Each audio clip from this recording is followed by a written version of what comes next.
हाँ, तो देखो, तो पहले ये बताओ कि हमने ऑप्टिक्स के अंदर भी देखा था ना कि कोई भी जो वेव होती है, चाहे वो लाइट वेव हो या कुछ भी हो, उसका रिफ्लेक्शन या रिफ्रैक्शन कब होता है? कंडीशन क्या होती है? कोई भी वेव में रिफ्रैक्शन रिफ्लेक्शन कब होता है?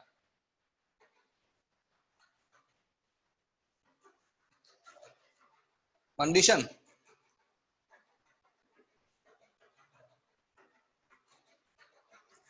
हाँ भाई, रिफ्लेक्शन का डेफिनेशन क्या था? जब एक लाइट वेव जो होता है वो किसी सरफेस के ऊपर स्ट्राइक करता है, राइट? तो रिफ्लेक्शन और जो ट्रांसमिशन है ये कब होंगे? When medium changes.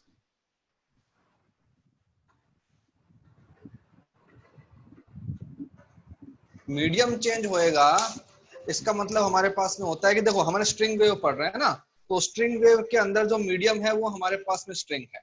तो अगर स्ट्रिंग को हमने ऐसे बांधा हुआ है, ये एक स्ट्रिंग है, इसको सपोज हमने बोल दिया स्ट्रिंग 1, और इसका ये जो पॉइंट था इसके आगे हमने सेकंड वाला स्ट्रिंग लगा दिया, ये सपोज हमारे पास में हो गया स्ट्रिंग 2। और सपोज यहां से एक वेव है वो हमने छोड़ दिया, इसका इक्वेशन है y equal to a sine omega T minus x.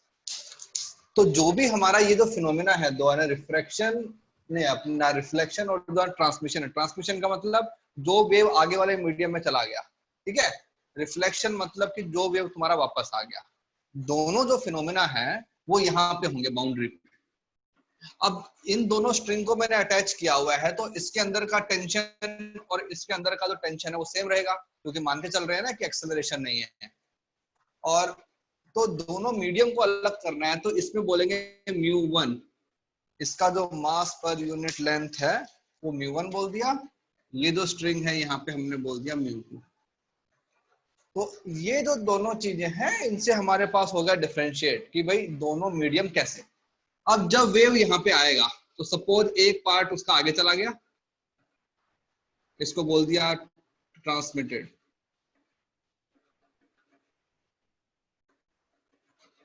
और एक वेव जो है वो सपोज हमारे पास में वापस आ गया, ये हमारे पास हो गया रिफ्लेक्टेड। तो सपोज ये जो वेव है इसके लिए हमारे पास अपना फ्रीक्वेंसी है f, वेवलेंथ है लैम्डा, और वेलोसिटी सपोज हमने बोल दिया v1, क्योंकि ये हमारे पास इस वाले मीडियम में जा रही है ना v1 में। तो जो वेव हमारा ट्रांसमिट होगा उसके लिए कौन कौन सी चीजें रहेंगी? उसका जो फ्रीक्वेंसी होगा वो कैसा रहेगा? डिफरेंट या सेम? सेम। सेम। क्यों? Frequency depends on the source, जिस सोर्स से फ्रीक्वेंसी आ रही है वही रहेगी। उसका लैम्डा चेंज होगा? यस, उसका लैम्डा चेंज। क्यों? क्योंकि हमारा मीडियम चेंज हो गया है, क्योंकि इस मीडियम का वेलोसिटी भी चेंज हो गया। ठीक है, ये जो वेव आ रही है रिफ्लेक्टेड, इसका फ्रीक्वेंसी भी उतना ही रहेगा, इसका वेलोसिटी भी उतना ही रहेगा, और इसका जो लैम्डा है वो भी अपना उतना ही रहेगा, इनिशियल वाला। ठीक है, तो सर वो यहाँ पे अगर मैं लिखता हूँ v, तो यहाँ भी मेरे पास v ही आ जाएगा। तो सर चेंज क्यों होता है फिर वो लैम्डा और वेलोसिटी उधर? क्योंकि हमको पता है ना किसी भी वेव का जो वेलोसिटी है वो मीडियम पे डिपेंड करता है ना। हमारे पास फॉर्मूला आया था ना वेलोसिटी का, v equal to T by mu. तो अगर तुम्हारा म्यू चेंज हो गया तो वेलोसिटी चेंज होएगा। तो और अगर हमारा वेलोसिटी चेंज हो गया तो जो हमारे पास रिलेशन होता है velocity equal to frequency into lambda. हमको पता है frequency depends on the source. अब देखो ये जो डायरेक्शन है, सपोज इसको मैंने बोल दिया अपना प्लस डायरेक्शन, तो ये जो वेव जा रही है इसका डायरेक्शन कौन सा आएगा? Plus direction.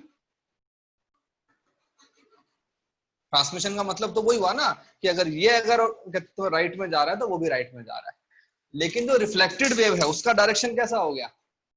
रिवर्स। इसका डायरेक्शन कैसा हो गया? Negative direction. तो हमको देखना है कि कौन कौन सी चीजें चेंज हो जाएंगी। तो for the transmitted wave lambda will change and velocity will change.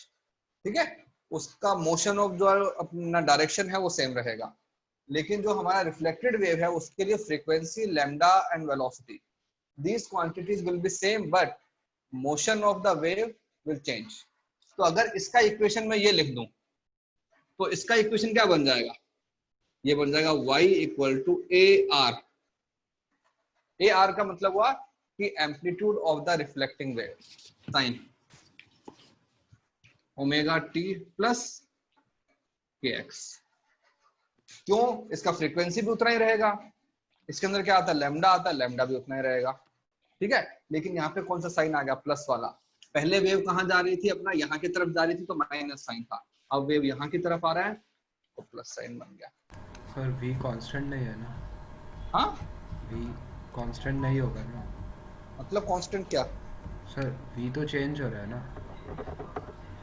कहाँ चेंज हो रहा है, रिफ्लेक्टिंग जो वेव है उसका कहाँ चेंज हो रहा है सर माइनस रिफ्लेक्टिंग भी हो वेव रहा तो है ना? ओ माय, तो आ गया ना, प्लस आ गया ना बीच में। अगर वेव तुम्हारा प्लस में जा रहा होता है तो यहाँ पे कौन सा साइन आता है, माइनस साइन आता है। अब वेव तुम्हारा कहाँ पे आ रहा है, माइनस में आ रहा है। एम्पलीट्यूड चेंज होगा, यस होगा, इसीलिए मैंने लिखा ना ए आर। इसकी वैल्यू क्या होगी वो हम देखते हैं अभी। अब इसमें आता है ट्रांसमिटेड वेव में, इसकी इक्वेशन क्या बन जाएगी, y equal to A T. Amplitude, कौन सा एम्पलीट्यूड, जो कि हमारा जो ट्रांसमिटेड वेव है उसका एम्पलीट्यूड, ठीक है, साइन। ये यहाँ पे omega T minus K x आता है ना, तो omega T minus K x. तो बताओ ये इक्वेशन सही है, ओमेगा उतना ही रहेगा क्योंकि जो हमारा ट्रांसमिटेड वेव है उसका फ्रीक्वेंसी सेम है। बट ये जो के है ये हमारा क्या होगा, बदल जाएगा के डैश, क्योंकि के क्या होता है 2 पाई बाई लैम्डा। तो अगर हमारा लैम्डा चेंज हो गया है तो हमारे पास के की वैल्यू भी चेंज हो जाएगी, ठीक है। तो ये जो चीज है ये तो हमको बताता है वेव। अब हम आते हैं एम्पलीट्यूड पे कि कौन सी वेव का एम्पलीट्यूड कैसा होगा। तो अगर जो इंसिडेंस एम्पलीट्यूड है वो हमारे पास में है ए, ये है,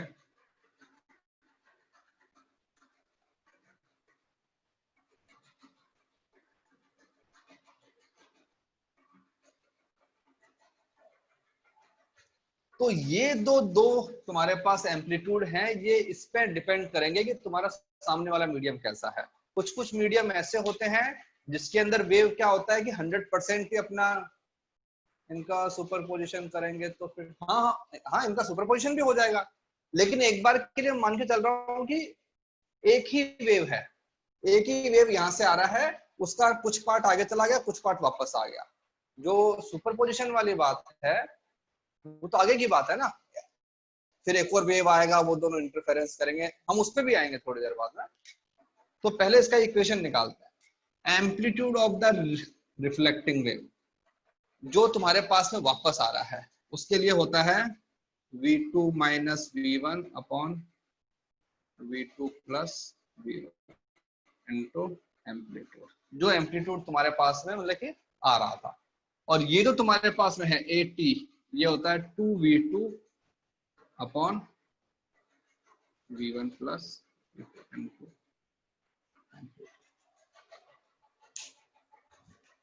ये फॉर्मूला कहां से आया, कैसे आया, हमको उससे मतलब नहीं है, ठीक है। हमको एक बार के लिए बस फॉर्मूला याद रखना है, और ये फॉर्मूला भी हमारे सिलेबस में नहीं है, ठीक है।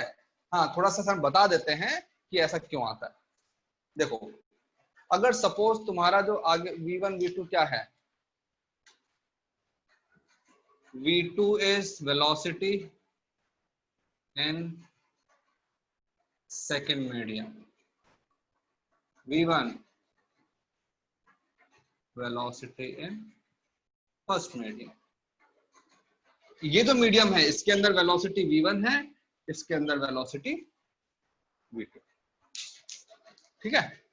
तो देखो अगर सपोज जो तुम्हारा सामने वाला मीडियम है उसके अंदर वेलोसिटी 0, मतलब कि वेव उसके अंदर जा ही नहीं सकता उस पार्टिकल में, जैसे कि ये एक सिंबल होता है, ये इस सिंबल का मतलब होता है रेजिडेंट,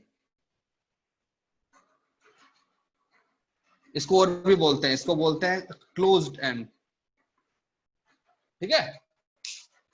इसका मतलब होता है कि ये जो मीडियम है, ये मीडियम, यहाँ पे वेलोसिटी ऑफ जो वेव है वो हमारे पास बन जाएगा 0।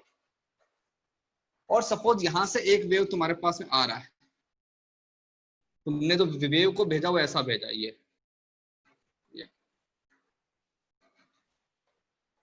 तो बताओ जब ये वेव वापस आएगा तो ये कैसा आएगा? इसका एम्पलीट्यूड ऊपर है ना, ऊपर की तरफ है।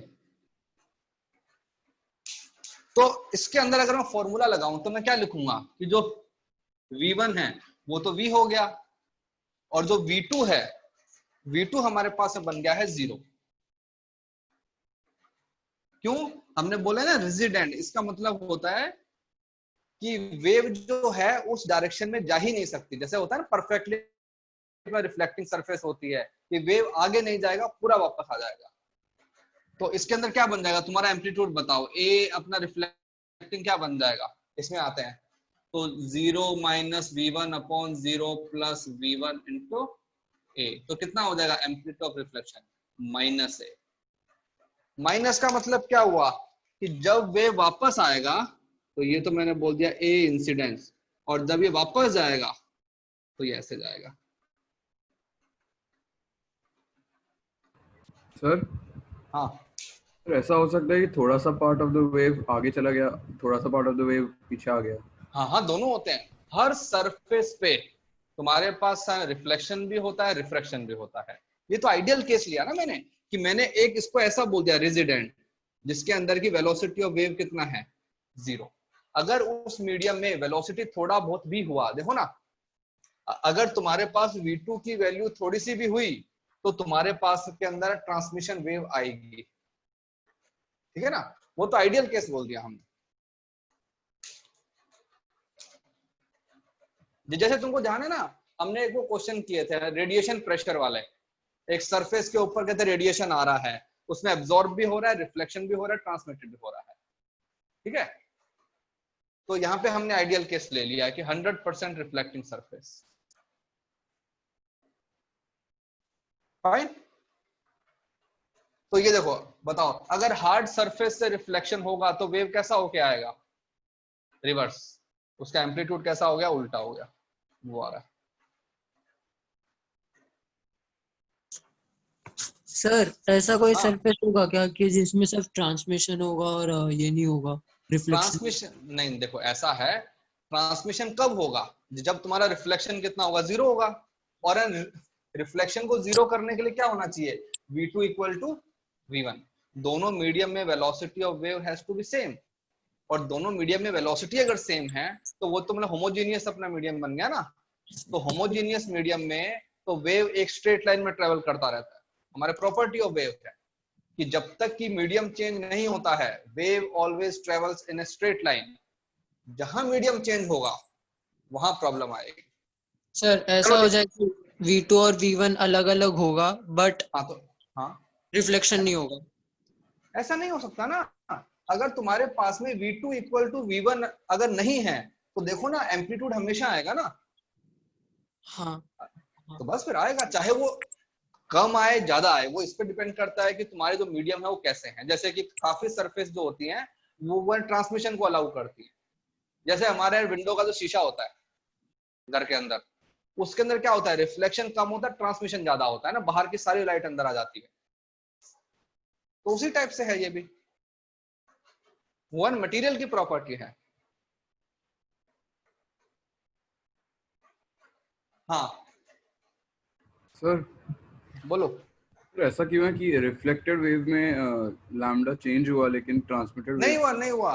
रिफ्लेक्टेड वेव के अंदर कहाँ चेंज हुआ लैम्डा? रिफ्लेक्टेड वेव के अंदर फ्रीक्वेंसी सेम रहेगी, तुम वापस उसी मीडियम में आ गए तो वेलोसिटी भी सेम रहेगा। और अगर तुम्हारा वेलोसिटी भी सेम है, तुम्हारा फ्रीक्वेंसी भी सेम है, तो लैम्डा भी सेम होना पड़ेगा।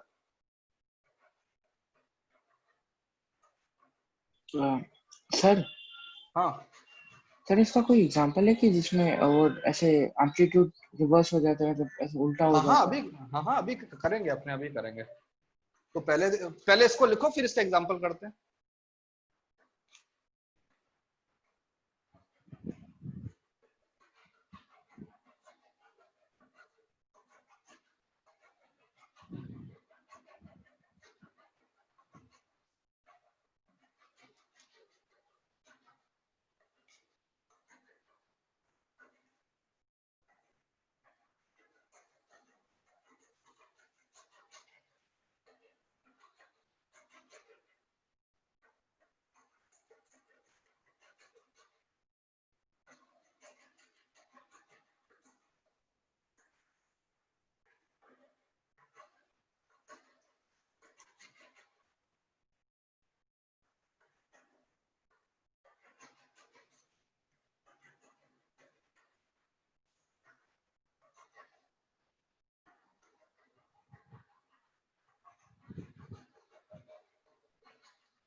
स्ट्रिंग 2 में लैम्डा इसलिए चेंज होगा क्योंकि स्ट्रिंग 2 के अंदर वेलोसिटी चेंज हो गया, उसका मीडियम अलग है।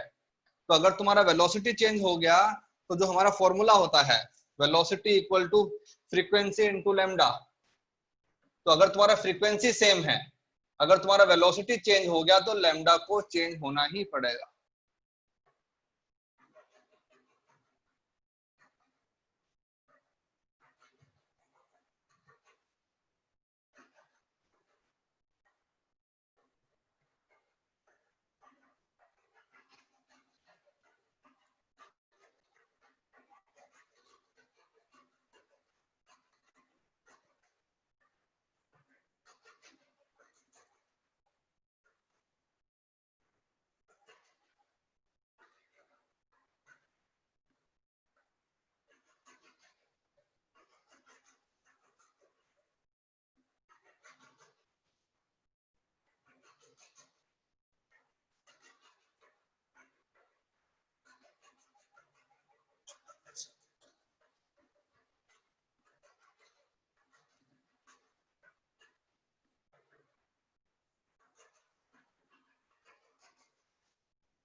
हाँ भाई, हो गया।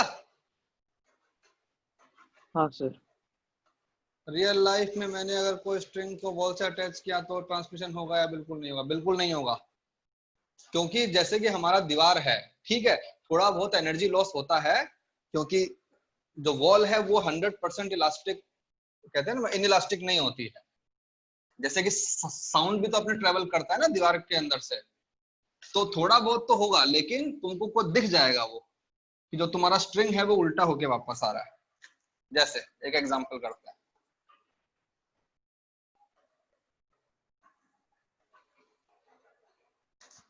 तो हम लोग ट्रांसमिशन में इंटरेस्टेड नहीं है, हम इंटरेस्टेड होते हैं रिफ्लेक्टिंग में, ठीक है। तो हमने पहले देखा रिफ्लेक्शन,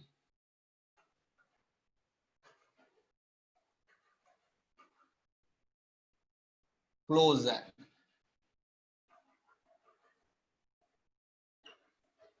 क्लोज एंड का मतलब होता है कि V2 इज 0, सेकंड वाले मीडियम के अंदर जो वेव है वो जा ही नहीं रहा। तो जैसे एक अपना एग्जांपल करते हैं, सपोज एक वेव है तो कुछ ऐसा है, इसको यहाँ पे मैंने फिक्स कर दिया, इसका मतलब होता है रेजिडेंट, वहां पे वेलोसिटी हमारे पास में 0 है, यहां से एक जा रहा है वेव। अब ये जो वेव है ये सपोज ऐसा है,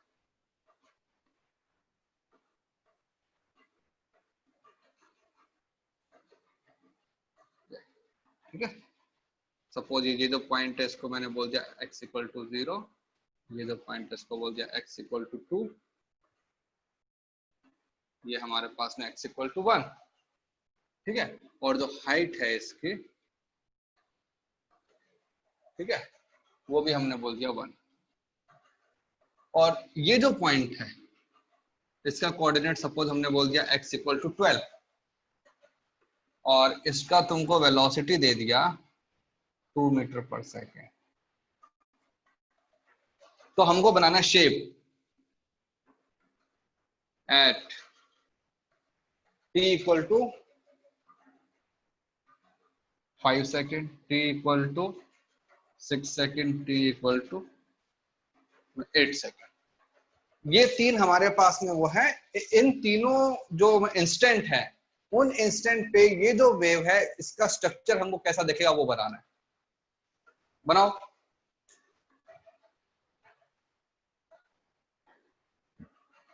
तो पहले मैं लेके आया कहां पे, अब t equal to 5, p equal to 5 के ऊपर ये जो वेव है ये कितना डिस्टेंस ट्रेवल कर लेगा, 10। मतलब जो ये वाला पॉइंट है ये कहां पे आ जाएगा, 12 पे, ये वाला पॉइंट कहां पे आ जाएगा, 10 पे। तो जो वेव है वो कुछ ऐसा दिखेगा हमको।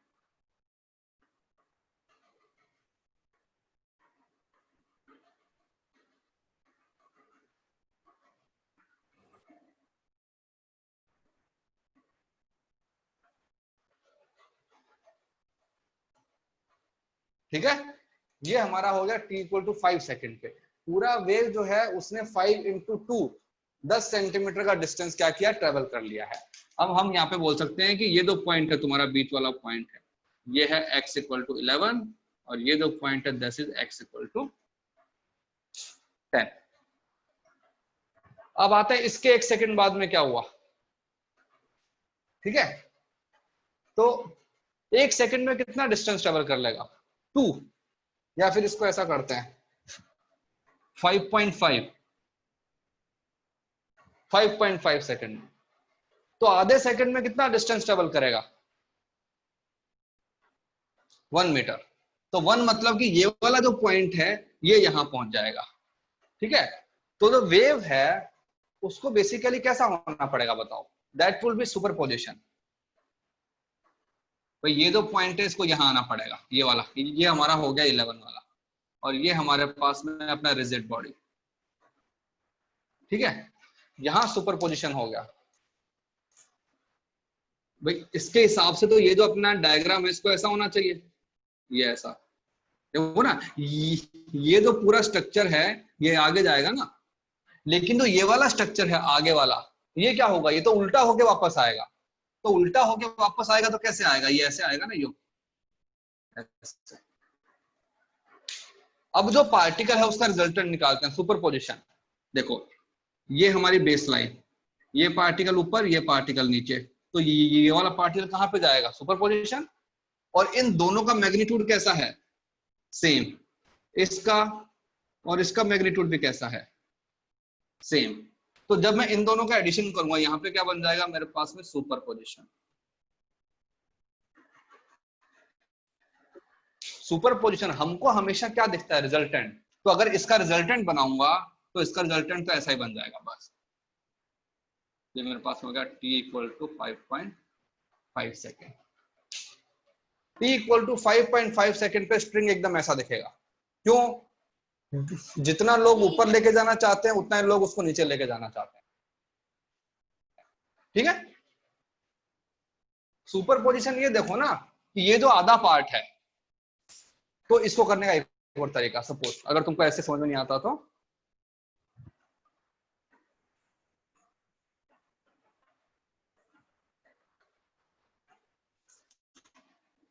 ये हमारे पास में x इक्वल टू 11 है ना, ये वाला। तो हमारी जो, और ये हमारे पास में है x इक्वल टू 12, जहां पे हमारे पास में सब कुछ बंद हो गया है। हमारी जो वेव है उसको यहां पहुंचना है।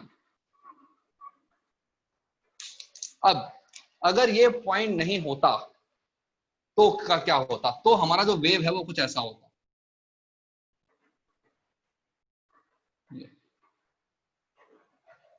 कुछ ऐसा होता ना भाई। पूरे स्ट्रक्चर को आगे शिफ्ट होना है,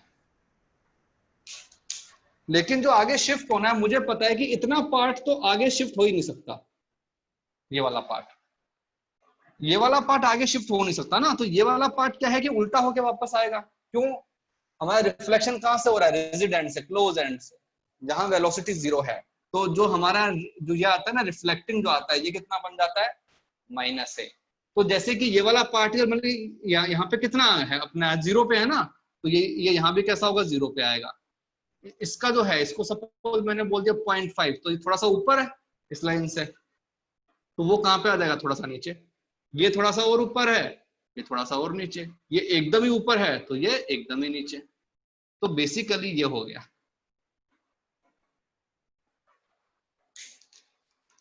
अब अगर मैं इस पार्टिकल का और इस पार्टिकल का सुपरपोजिशन कराऊं, इसका और इसका सुपरपोजिशन कराऊं, इसका और इसका सुपरपोजिशन कराऊं, तो हमारे पास में कितना बन जाएगा, 0। क्यों, हाइट सेम है लेकिन एक ऊपर है एक तुम्हारे पास में नीचे है। तो जब इनका समेशन करोगे तो हमारे पास में क्या बन जाएगा, 0।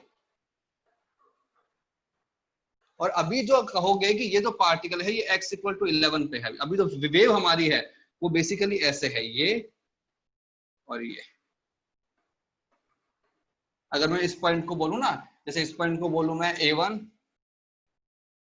AB, तो यहाँ पे जो मेरे AB पॉइंट है, A पॉइंट यहाँ पे है, B पॉइंट यहाँ पे है, इसमें A पॉइंट यहाँ पे है, B पॉइंट भी यहाँ पे है ना। जो पॉइंट B है वो है रिवर्स होके वापस आ गया है, A बी।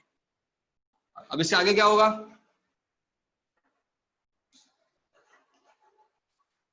एट सेकेंड पे अभी उसको आधा सेकेंड और जाना है, तो ये जो पॉइंट है ए, ये यहाँ पे जाएगा। उस टाइम कितना टाइम हो जाएगा? 6। उसके बाद कितने सेकंड और चलना है? 4। तो 4 सेंटीमीटर, क्योंकि तुम्हारा स्पीड कितना है? 2, तुमको कितने सेकंड चलना है? 2 सेकंड, 4। तो ये तुम्हारे पास में x इक्वल टू 12 है, तो यहाँ आ जाएगा 4, तो ये बन जाएगा x इक्वल टू 8, ये बन जाएगा x इक्वल टू 6, और जो हमारी वेव है वो कुछ ऐसे रहेगी। सर इसमें क्यों ऐसे बनेगी? क्यों है? रिवर्स होके आई है ना सर फिर उसमें भी अगर रिवर्स हो रहा था तो पहला लाइन। लेकिन वो तो सुपर पोजिशन हो गया था ना, उसको ऊपर लेके जाने वाले भी थे, नीचे लेके जाने वाले भी थे। देखो सर ना। नहीं, जो आपने अभी जो 8 सेकेंड्स वाला बनाया ना, हाँ तो फिर उसमें x 8 से वो नीचे टुवर्ड्स डाउन जा रहा है और फिर से अप होकर 6 तक आ रहा है, राइट? भाई, ये जो पूरी जो चीज है इसको रिफ्लेक्ट करना है ना मुझे, तो इसका रिफ्लेक्शन कैसा आएगा? ऐसा आएगा ना कुछ। हाँ तो सर आपने 5.5 में क्यों नहीं वैसा नीचे की तरफ बनाया? क्योंकि 5.5 में सुपर पोजिशन हो गया। 5.5 में ये जो पार्ट है, जो उसका आधा पार्ट है, वो तो ऊपर गया हुआ था यूं, ठीक है, लेकिन जो उसका रिमेनिंग हाफ है वो यहाँ आ गया था उसके नीचे वाली तरफ ना, रिवर्स होके यूं। तो बताओ अब अगर मैं इन दोनों का एडिशन करूंगा तो क्या बन जाएगा मेरे पास में? सर वो Zero। दूसरा वाला पार्ट भी उसके पैरेलल नहीं होगा? पैरेलल क्यों होगा ना? देखो ना, जब तुम्हारा रिजिड एंड से रिफ्लेक्शन होता है तो वेव कैसा होके आता है? देखो ना, -a मतलब रिवर्स। हाँ तो इसलिए वो ये जो आधा पार्ट जो ऊपर था, ठीक है, ये हमने हाइपोथेटिकल बनाया कि आगे गया, ये आगे गया नहीं है, हमने बनाया और इसको उल्टा करके यहाँ पे शिफ्ट कर दिया पैरेलल। हाँ ठीक है सर। 5.4 पे कैसा होगा? 5.4 पे अपने ना कहते तुम्हें रैंडम होगा, तुम बना दो सारी स्ट्रेट लाइन। तुम स्ट्रेट लाइन ऐसी बनाओगे ना कि भाई ये कुछ ऐसा, ये ऐसा, ठीक, और ये तो इतना सा पार्ट है, इसको तुम यहाँ बना देना ऐसे, ये। अब ये लो, अब इनका सुपरपोजिशन करवा दो। भाई स्ट्रेट लाइन की इक्वेशन आती है ना, तो सुपरपोजिशन करवा दो। यहां से लेकर यहां तक में तो कोई इशू नहीं है, वो तो ऐसे रहेगा ये वाला, ठीक है, लेकिन इसके बाद वाले को सुपरपोजिशन कराओ। तुम ऊपर वाले का कोऑर्डिनेट निकालो, नीचे वाले का कोऑर्डिनेट निकालो, उन दोनों को सबट्रैक्ट कर दो।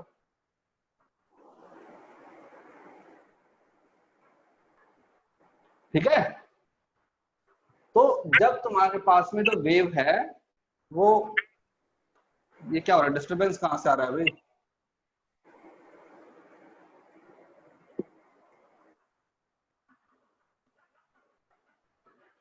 अगर वेव यूं जा रहा है तो वो ऐसे जाएगा, थोड़ी देर स्ट्रक्चर ऐसा बनेगा, स्ट्रेट हो जाएगा और वापस उल्टा होके आ जाएगा।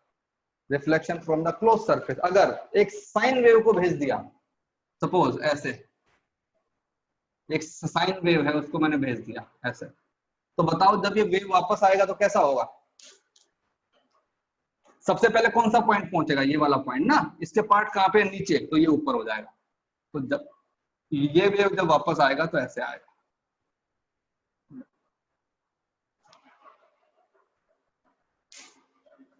अब जो साइन वेव होती है उसमें उल्टा सीधा का पता नहीं लगता ना यार, क्योंकि वो तो एक साइक्लिक है, जो उसके पास में यहाँ भी ऊपर नीचे है, वहां भी ऊपर नीचे है, ठीक है ना। इसलिए साइन वेव के अंदर इतना हमको फर्क नहीं पड़ता कि वेव उल्टा होके आ रहा है, सीधा होके आ रहा है, सुपरपोजिशन हो ही जाएगा।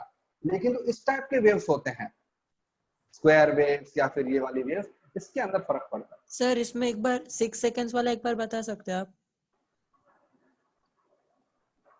6 सेकंड पे देखो क्या होगा। 6 सेकंड पे जो ये वाला पॉइंट है, ये कहाँ पहुंच जाएगा? यहाँ पहुंच जाएगा ना। हाँ हाँ हाँ। ये मेरे पास में 11 है, वो 12 है, तो वो वहां पहुंच गया। और मेरा बी पॉइंट कहाँ पहुंच जाएगा? वो यहाँ आ जाएगा। तो t इक्वल टू 6 सेकंड पे यहाँ पे मेरा पॉइंट है बी और यहाँ पे मेरा पॉइंट है ए, और ये दोनों ही ओवरलैप नहीं कर रहे हैं ना, कोई भी पार्ट इनका ओवरलैप नहीं कर रहा है, तो हमको सुपरपोजिशन भी नहीं करवाना है। तो ये जो फिगर है ये तुम्हारा बन जाएगा t इक्वल टू 6 पे। अब ये पूरी चीज क्या हो रही है? आगे मूव कर रही है ना, तो ठीक है 8 सेकंड पे ये हो जाएगा। समझा सर, ओके सर। बनाओ। फिर इसके बाद में ओपन एंड वाला करते हैं। ओपन एंड पे भी रिफ्लेक्शन होता है। ओपन एंड का मतलब होता है कि उस पार्टिकल का डिस्प्लेसमेंट हो सकता है। यहाँ पे क्या कंडीशन थी कि ये जो पॉइंट है इसका डिस्प्लेसमेंट 0, क्योंकि वो है रिजिड बॉडी है। रिजिड बॉडी हम उसी को बोलते हैं जिस बॉडी के अंदर पार्टिकल का रिलेटिव मोशन जो होता है वो नहीं होता है।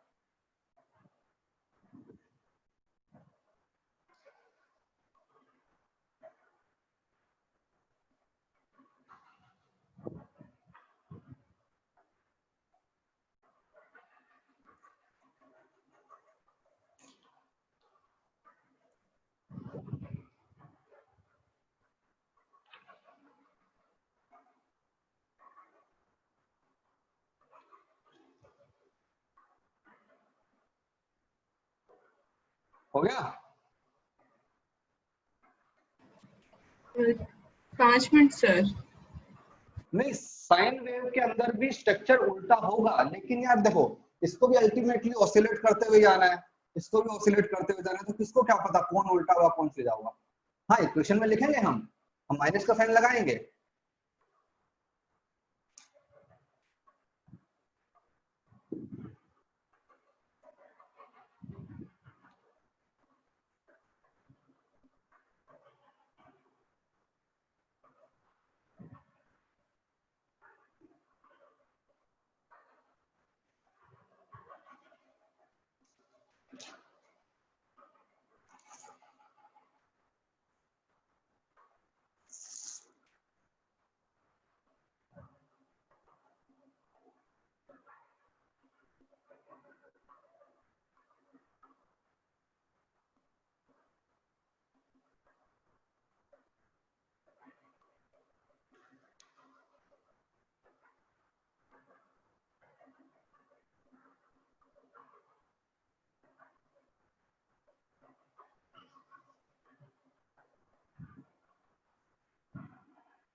हो गया? इरेज कर दूं?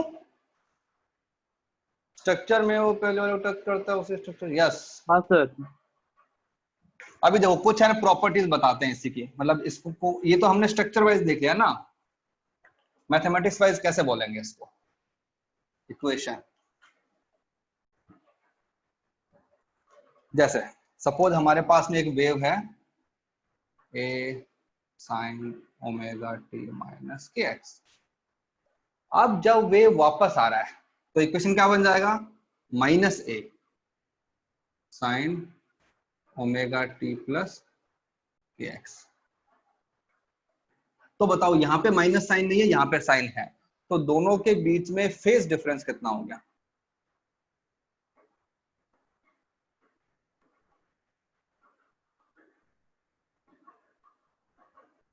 बताओ। Phase difference during reflection. अगर एक वेव जो है वो मान लो मतलब कि ऐसे जा रही थी और जब वो वापस आई तो वो ऐसे आ रही है, दोनों में फेज डिफरेंस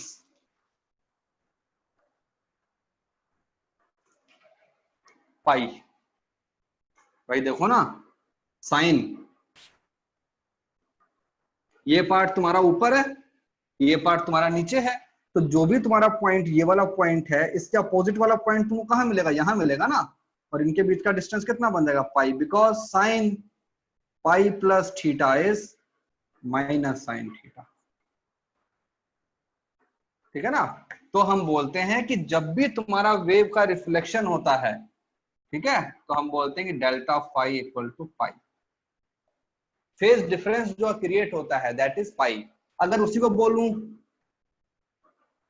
पाथ डिफरेंस कितना होता है, डेल्टा एक्स।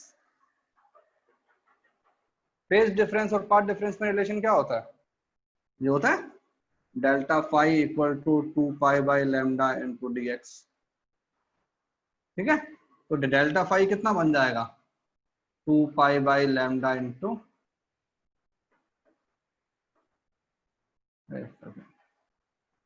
हाँ इसकी वैल्यू कितनी दी हुई है पाई, डेल्टा एक्स। तो डेल्टा एक्स की वैल्यू कितनी आएगी, लैम्डा बाई 2। देखो ना, अगर ये है ना, इसको बोलते हैं ना लैम्डा बाई 2, तो lambda by 2 is equivalent to pi phase difference. Lambda by 2 in terms of path difference and pi is in terms of phase difference. तो ये दोनों साथ साथ चलते रहते हैं। तो जब भी हमारे पास में रिफ्लेक्शन होता है तो जो रिफ्लेक्टिंग वेव आती है और जो हमारा इंसिडेंस वेव होता है, उन दोनों के अंदर जो फेज डिफरेंस है वो पाई, और पाई का फेज डिफरेंस होता है, तो हमारे पास जो इंटरफेरेंस होता है वो कैसा होता है, कंस्ट्रक्टिव या डिस्ट्रक्टिव, डिस्ट्रक्टिव। नहीं बोल सकते हैं, उसके अंदर तुमने एक चीज को ध्यान से नहीं देखा होगा, that is the superposition of the wave going in the same direction. यहाँ पे वेव कैसे आ रही है, ऑपोजिट डायरेक्शन में आ रही है, तो ना ही वो कंस्ट्रक्टिव इंटरफेरेंस है, ना ही वो डिस्ट्रक्टिव इंटरफेरेंस है। ठीक है, तो ऐसा जरूरी नहीं है कि कहीं भी लैम्डा बाई 2 आया और तुमने इसको 0 बना दिया।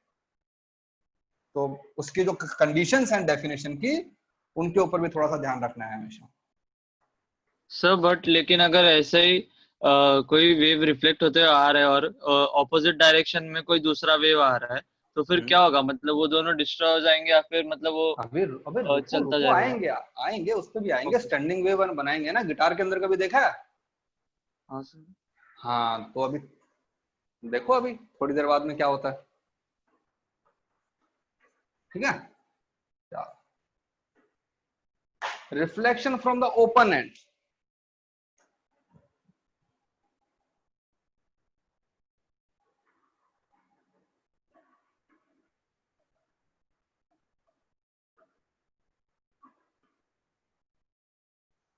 तो पहले तो इसके मतलब आते हैं। ओपन एंड का मतलब होता है पॉइंट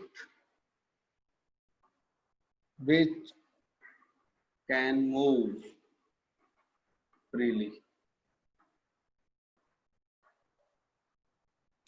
मतलब जो तुम्हारा बाउंड्री वाला पॉइंट है उसमें मूवमेंट पॉसिबल है, और हमारा जो वेव है वो कैसा वेव है,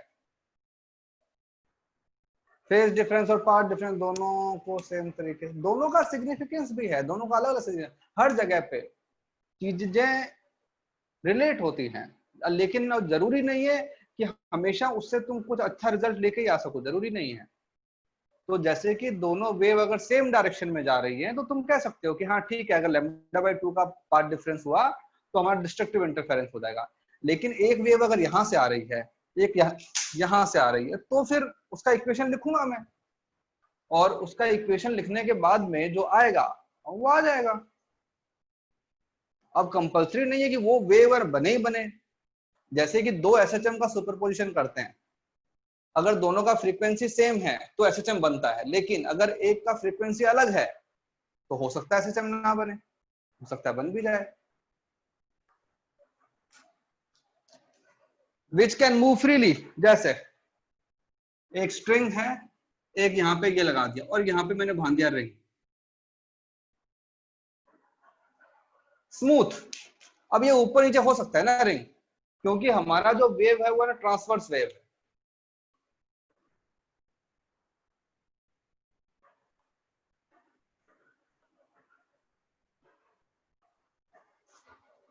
ट्रांसवर्स वेव के अंदर पार्टिकल का जो मोशन है वो कैसा होना चाहिए, ऊपर नीचे होना चाहिए ना।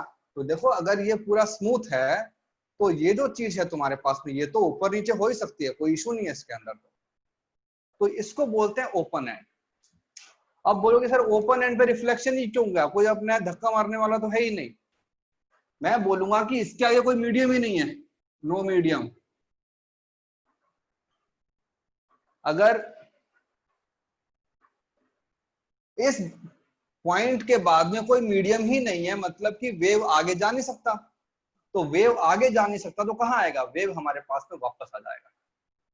अब वेव वापस कैसे आएगा वो देखते हैं। पहले उसका अपने को इक्वेशन लिखनी है। तो जो वेव यहां से जा रहा है, सपोज उसका equation y equal to a sine omega T minus K X, ठीक है।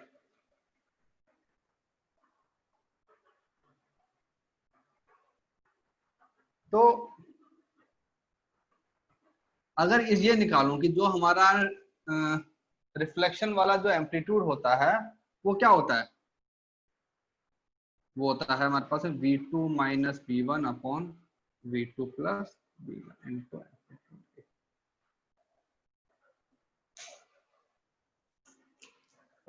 ओपन एंड का मतलब होता है कि जो आखिरी पार्टिकल है वो हिल सकता है। पहले वाले के अंदर हमने इस रिंग को फिक्स किया हुआ था कि ये हिल नहीं सकता, but now the ring can move. ऐसे ऊपर नीचे हो सकता है ना, क्योंकि स्मूथ वायर है वो, लेकिन रिंग के उस साइड कोई स्ट्रिंग अटैच ही नहीं है, कोई स्ट्रिंग अटैच नहीं है। मतलब क्या हुआ कि वेव आगे जा ही नहीं सकता, आगे मीडियम ही नहीं है। क्यों? हमारा मैकेनिकल वेव है। मैकेनिकल वेव को ट्रांसमिट होने के लिए, ठीक है, V2 हम जीरो नहीं बोल सकते, मीडियम ही नहीं है। पहले वाले में मीडियम था बट पार्टिकल का डिस्प्लेसमेंट जीरो था, ठीक है। अब अगर तुमको बस ये निकालना है, तो अगर मैं बोलूं कि ये जो है इसके लिए वो कितना आएगा, म्यू जीरो बन जाएगा ना म्यू, तो अगर आगे मीडियम ही नहीं है तो जो मेरा वेलोसिटी बनेगा v2 वो कितना बन जाएगा, t by mu, that is अपना अप्रोक्सीमेटली अपना इनफाइनाइट। अनडिफाइंड बन गया ना। तो देखो यहाँ पे क्या बन जाएगा, मतलब infinite by infinite, undefined. Undefined. तो थोड़ा सा इसको मॉडिफाई करते हैं। तो मैंने लिखा A R equal to 1 minus v1 by v2 upon 1 plus v1 by v2। अब हो गया डिफाइन, कर सकते हैं ना ऐसा। हाँ हाँ सर। अब बताओ ये क्या बन गया, समथिंग अपॉन बहुत बड़ा नंबर, क्या बन गया, जीरो। तो ये जो चीज है ये भी क्या बन गया, जीरो, और ये जो चीज है ये भी क्या बन गया, जीरो। तो मेरे पास में तो एम्पलीट्यूड क्या बन जाएगा, ए। मतलब यहां भी कैसा साइन आ गया, प्लस साइन। मतलब जो मेरा रिफ्लेक्टिंग वेव आएगा वो क्या बन जाएगा, ए sign omega T plus K x. बस यहां तो आएगा प्लस साइन, क्यों, डायरेक्शन चेंजेस, इसलिए हमारा साइन चेंज हो गया। बाकी जो चीजें हैं, अगर वेव मतलब ऊपर से जा रहा है तो देखो ना प्लस साइन आ रहा है, ऊपर से ही वापस आएगा। तो जब ये वापस आएगा तो ये ऐसा ही वापस आएगा।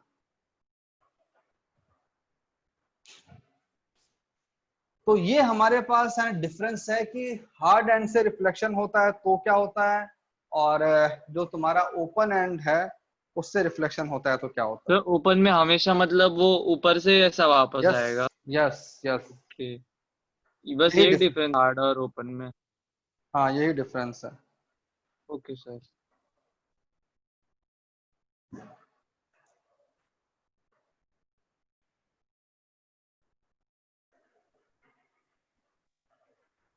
नहीं, स्ट्रिंग के अंदर हमारा ट्रांसवर्स वेव ही आएगा ना, क्योंकि हम यहाँ पे ट्रांसवर्स वेव ही पढ़ रहे हैं। स्ट्रिंग के पार्टिकल आगे पीछे नहीं हो सकते ना, बस वो एसएचएम कर सकते हैं ऊपर नीचे।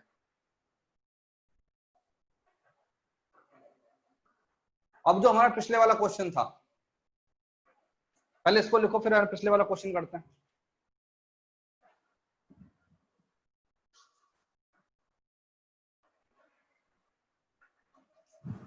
सर पिछले क्लोज्ड एंड वाले केस में म्यू इनफाइनाइट था क्या?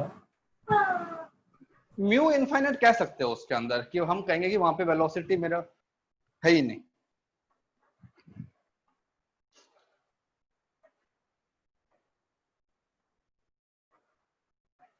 हो गया?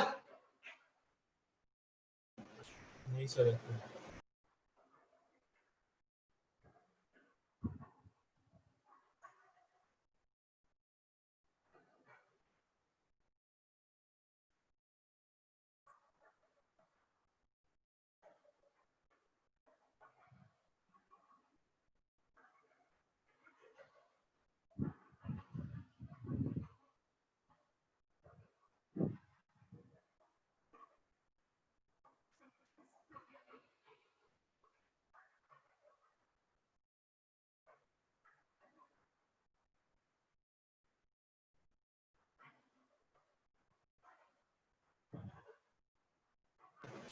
हो गया सर।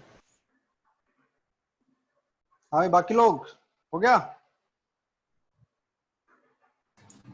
सर एक मिनट। हाँ लिखो लिखो लिखो। सर वो root T bar mu is equal to infinity लिखता है।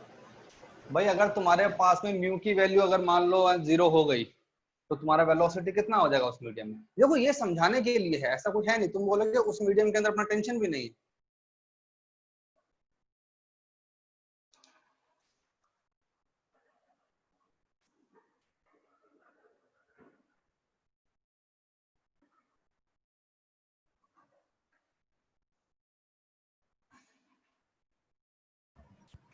Done sir.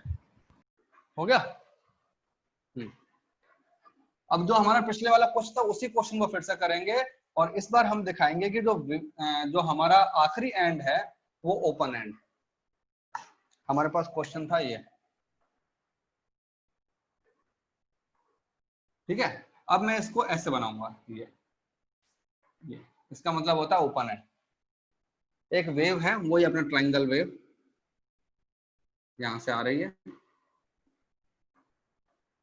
इसको बोला x इक्वल टू 1, इसको बोला x इक्वल टू नहीं 0, ये 0, ये हमारे पास में x इक्वल टू 1, इसकी जो हाइट है वो भी, और इस पॉइंट का कोऑर्डिनेट x इक्वल टू 12। तो अब बनाओ शेप और इसका वेलोसिटी 2 मीटर पर सेकेंड। तो shape at t equal to 5 second, t equal to 5.5 second and t equal to 8 second. बनाओ।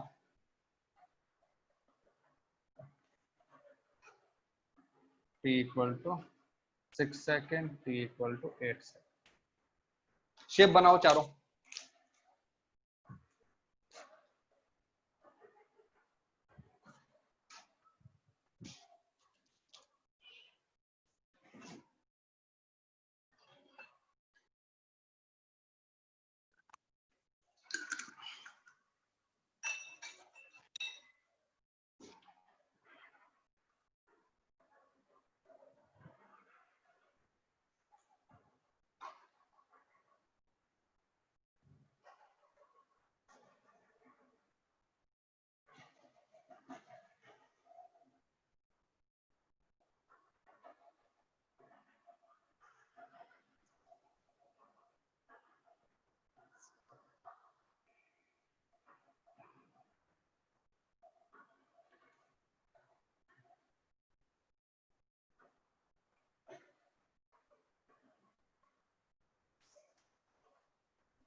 हाँ हाँ बनाओ बनाओ, अपने आप बनाओ।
तो पहले हम देखते हैं 5 सेकंड पे। 5 सेकंड का मतलब क्या हुआ, कितना डिस्टेंस ट्रेवल करेगा?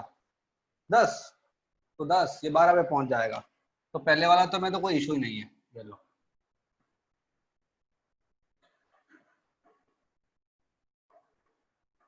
ठीक है।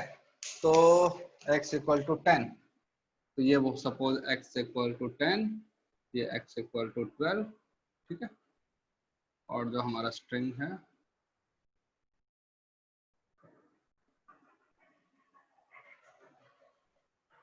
सही है। हाँ भाई, अब आते हैं x इक्वल टू 5.5, नहीं ये तो हो गया t इक्वल टू 5 सेकेंड, फिर हमने निकाला t equal to 5.5 second. 5.5 second मतलब कि हाफ सेकेंड, हाफ सेकेंड में कितना डिस्टेंस ट्रेवल करेगा 1, मतलब ये वाला पॉइंट कहां चला जाएगा 11 पे, और ये आगे, लेकिन ये आगे नहीं जाएगा ना, तो वापस आएगा। तो देखो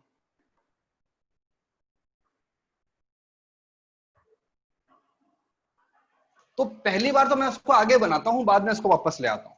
तो एक्चुअल जो स्ट्रक्चर है वो ऐसा हो जाना चाहिए, ये x इक्वल टू 10, ये x इक्वल टू 11। जो वेव है उसको ऐसे जाना पड़ेगा, ये और ये।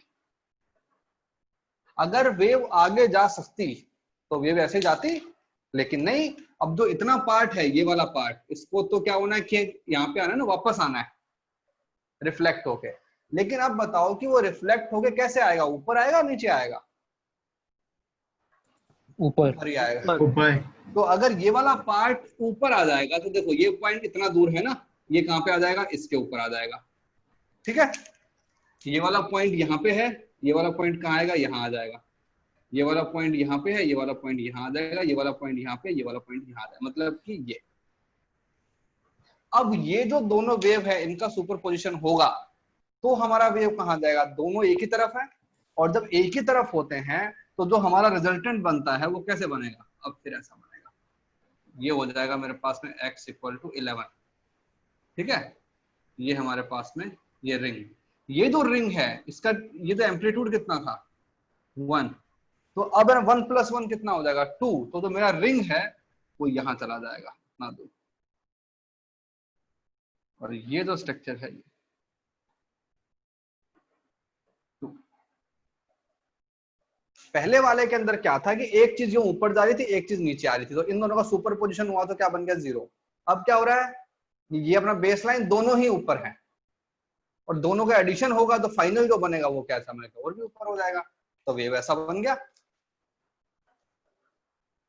ठीक है। अगर यहाँ पे स्ट्रक्चर में लिखाना चाहूं कि ये जो पॉइंट है इसको मैंने लिखा मान लो A, इस वाले पॉइंट को B, इसको C, तो मेरे पास क्या बन जाएगा, ये पॉइंट है A, ये पॉइंट है B, और ये पॉइंट क्या बन गया C। तो वापस ओवरलैप हो गए। अब कहां पे निकालना, 6 सेकंड पे, कैसा बनेगा,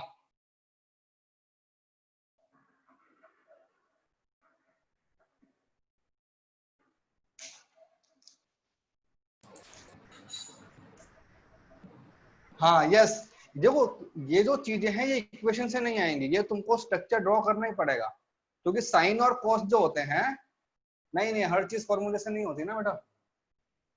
साइन और कॉस जो होते हैं उसके अंदर फॉर्मूला लगा देते हैं, आंसर आ जाता है। इनको कैसे करोगे, ये तो हमारे यहाँ डिफरेंशियल फंक्शन भी नहीं है ना, तुम्हारे पास पी का आ गया, रिफ्लेक्शन हो गया, पता नहीं बाउंड्री पे कोई फंक्शन हमारा डिफाइन नहीं है, इसलिए।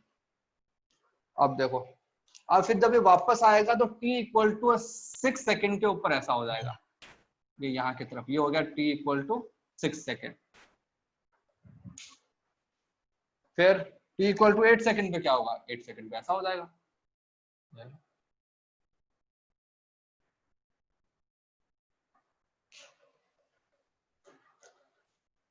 किस किस के सारे आंसर सही आए बताओ।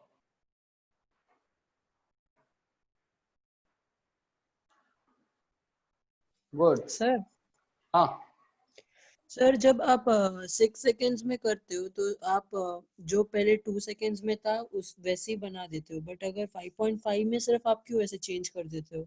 भाई 5.5 में सुपर पोजिशन हो रहा है, चीजें ओवरलैप हो रही हैं। जब मैं 6 सेकंड में आ गया हूं तो कुछ नहीं हो रहा है ना, उसके बाद तो वापस आ गया वो। मेरा जो इंटरफेरेंस वाला जो है ना रीजन है वो कौन सा है, इतना ही तो है, ये वाला रीजन, तो मैं तो उसी के अंदर करूंगा ना। जब मतलब इसी का कुछ पार्ट रिफ्लेक्ट हो रहा है, कुछ पार्ट इंसिडेंस हो रहा है, जब वापस पूरा हो गया तो ये चुपचाप आ रहा है, किसी का इशू नहीं है कुछ। ओके हाँ समझो।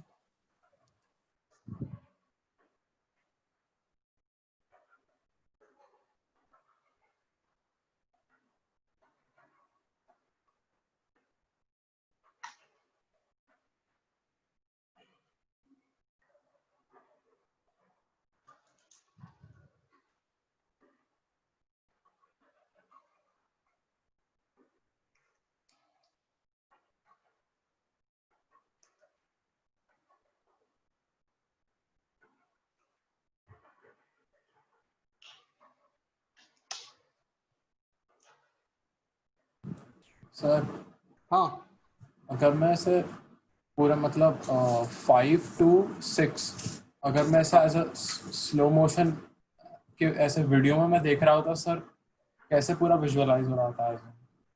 हाँ, तो पूरा विजुअलाइज हो जाएगा यार। देखो, अगर कोई ऐसा एनिमेशन तुमको यूट्यूब वगैरह पे मिल जाए तो उस पर देख लो, अच्छे से दिख जाएगा सुपर पोजिशन। क्योंकि यहाँ तो हम हर इंस्टेंट का नहीं बना सकते ना यार, पॉसिबल नहीं है। उसमें दिख जाएगा तुमको। देखें,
ये देखो, ये क्या ना वीडियो मिला है, वो अभी तुमको दिखाता हूँ।